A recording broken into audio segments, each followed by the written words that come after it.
Hello my dear friends, welcome in my channel King Techno. Today we discuss about the topic related with the mobile system organization. So what is mobile system organization? Before the discuss this topic, please subscribe my channel and like my videos and make the comment if you have any problem. Okay, so let's start our topic, which is mobile system organization. Students, you know very well about the mobiles. आप अभी use भी कर रहे हो. Now mobiles become as a smartphone. And what is the mean of the smartphone? Means a phone which can do anything which is related with the computer और mobility. Okay, in modern life mobile system are tiny computers in your hand. Tiny मतलब छोटा, ठीक है. एक छोटा सा computer है जो कि आपके हाथ में है, और जो काम कंप्यूटर कर सकते थे वो सारा काम आपका मोबाइल भी अब करता है, ठीक. Although they have less computing power compared to their bigger version, they handle diverse type of applications such as making calls through radio signals, offering camera utilities, handling touch sensitive screen, display audio video graphical content, but having little battery based power etc. Students, आप इस चीज को जरूर समझो कि यदि mobile आपके हाथ में नहीं होती इस समय, तो आपको अगर फोटो खींचने का मन करता तो आप क्या करते? ऑब्वियसली आप डिजिटल कैमरा लेते या कैमरा लेते, है ना. और अगर आपको सॉफ्टवेयर्स पे काम करने का मन कर रहा होता तो आपको लैपटॉप या कंप्यूटर लेना पड़ता. अगर आपको बात करने का मन कर रहा होता तो आपको मोबाइल्स ऑब्वियसली लेनी ही पड़ती, जो पहले वाली मोबाइलें होती थी. लेकिन आज की डेट में ये सारी की सारी चीज़ें कहाँ चली आई हैं? एक स्मार्टफोन के अंदर. आप अच्छी बेहतर फोटो भी खींच सकते हो, बात भी कर सकते हो. अब बात चाहे आप वीडियो के हिसाब से कर लो, चाहे तो आप सिर्फ वॉइस ओवर कर लो, या तो फिर आप टेक्स्ट के अकॉर्डिंग कर लो. तो अलग अलग तरह की चैटिंग सर्विस भी आपको मिल जाती है. इसके बाद आपके पास कई सारे सॉफ्टवेयर्स भी होते हैं. If you want to play the game, आप वो भी कर लेते हो. पबजी है ना फ्री फायर. तो ऐसे बहुत सारे गेम्स जो हैं वो भी मोबाइल्स में अवेलेबल हैं, जो कि पहले कंप्यूटर में हुआ करते थे, लैपटॉप में हुआ करते थे, या तो अलग से इसके लिए वीडियो गेम सीरीज ही खरीदनी पड़ती थी. इसके बाद आप अगर बात कर लो तो आपने कैमरा यूज़ कर ही लिया, बात कर ही लिए, ठीक ना. अलग अलग तरह के सॉफ्टवेयर्स पे आप काम कर ही ले रहे हो. ये सारी चीज़ें कहाँ पे आ रही है? ये सब एक मोबाइल्स में आ रही हैं.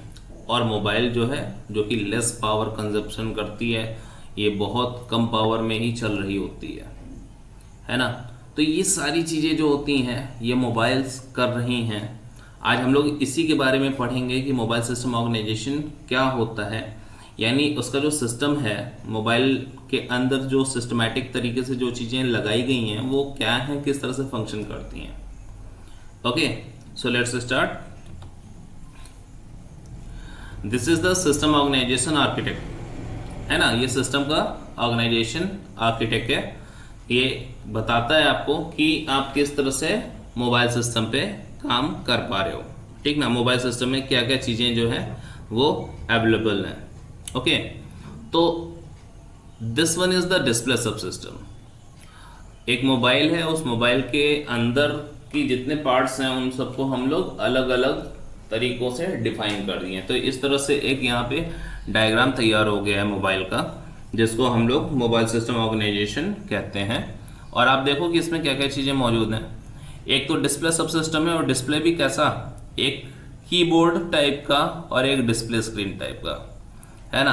आप देखते हो कि आपका जो मोबाइल है उसमें आप जब कीबोर्ड ओपन करते हो तो उसका एक नीचे स्लॉट खुलता है, और आप वहाँ से कुछ भी जो टच करते हो वो फटाफट उसी तरीके से काम करता है. जैसे आप व्हाट्सएप पे किसी को मैसेज करते हो तो आपके नीचे एक कीबोर्ड खुला होता है, और आप वहाँ पे टच करते हो और वो कीबोर्ड जो है वो सेंसिंग करता है. तो इसमें दो चीज़ें सेट की गई हैं. एक तो डिस्प्ले स्क्रीन जो कि पूरे मोबाइल की स्क्रीन पे होता है, पूरे होल बॉडी पे होता है, और जो फ्रंट बॉडी पे ना, और जो कीबोर्ड है वो भी अलग से सामने आता है।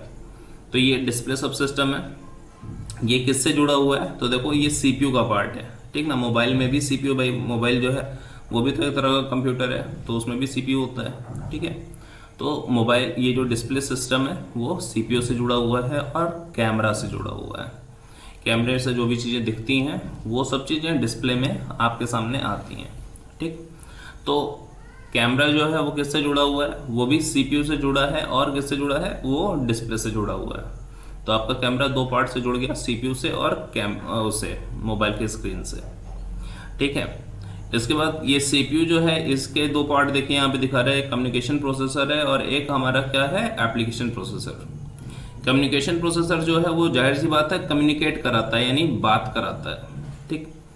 आप मोबाइल से कॉल करते हो ना, तो वो कौन सा काम कर रहा है? वो सीपीयू हमारा जो है वो, उसका एक पार्ट जो है सीपीयू का, वो क्या है, कम्युनिकेशन प्रोसेसर, और ये कम्युनिकेट कराता है, ठीक। जब आप कोई बात कर रहे होते हो तो आपकी जो वॉइस होती है उसको वो एनालॉग सिग्नल में तोड़ करके उसके बाद फिर वो वापस जो है वो सेंड करता है। तो ये सब काम सीपीयू का होता है, ये सीपीयू ये काम करता है। सेंड कैसे करता है? तो यहाँ पे आ जाओ, यहाँ पे आपको रेडियो फ्रिक्वेंसी ट्रांसीवर्स मिल जाएंगे, जिसमें सिम भी उसी में लगा होता है, ठीक ना। सिम जो होता है वो अगर जियो का है या एयरटेल का है या वोडाफोन का है या किसी भी चीज़ का है, तो वो क्या है, वो उसका एक रेडियो फ्रिक्वेंसी अलग से आता है। तो एक ट्रांसीवर होता है मोबाइल के अंदर जो कि सिम के जो रेडियो फ्रिक्वेंसी होते हैं उसको मैच करता है और उसके अकॉर्डिंग सिग्नल को कैच करता है, ठीक ना। तो इस हिसाब से हमारा टावर जो है इसकी वजह से वो फुल ऑफ हो जाता है, ठीक।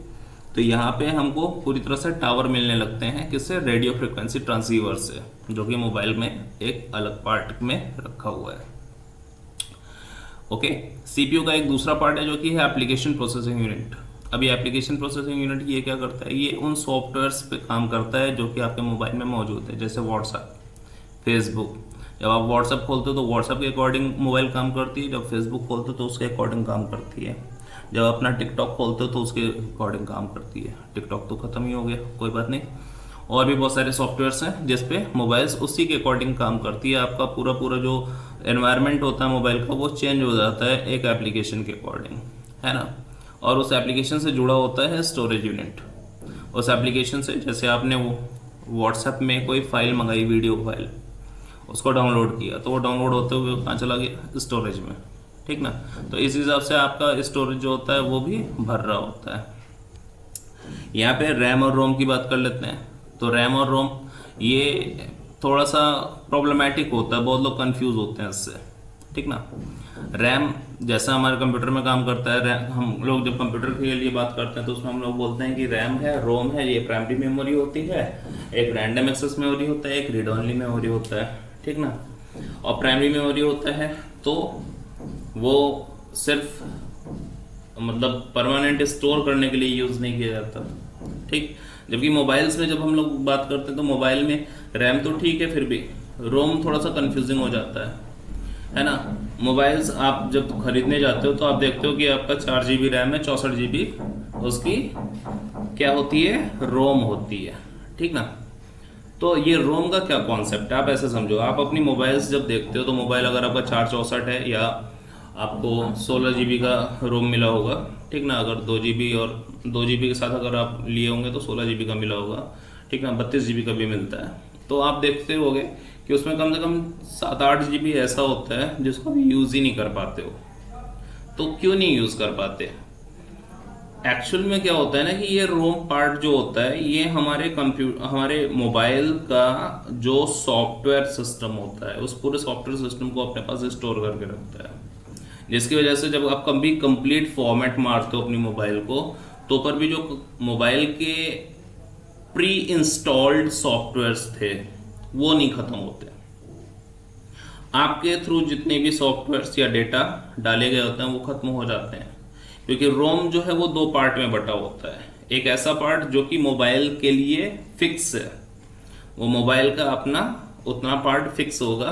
इसी वजह से आपको जब 16 GB का रोम मिलता है तो आप 16 GB पूरी तरह से यूज़ नहीं कर पाते हो, ठीक ना, क्योंकि उसमें जो है 4 GB 6 GB 8 GB वॉटेवर वो मोबाइल अपने सॉफ्टवेयर्स के लिए ऑलरेडी रखा हुआ है, ठीक। तो रोम का कॉन्सेप्ट कुछ ऐसा है, ओके। इसलिए अगर आपको कुछ अच्छा काम करना है तो कम से कम इस समय की नीड जो है वो उसके लिए हमारे पास 64 GB का रोम अगर मिल जाए तो सबसे बेस्ट है, ठीक ना। उससे ज़्यादा ऊपर का लेने की कोई खास ज़रूरत नहीं है, क्योंकि हमारे पास एक एक्सटर्नल स्टोरेज भी मौजूद होता है, ठीक ना।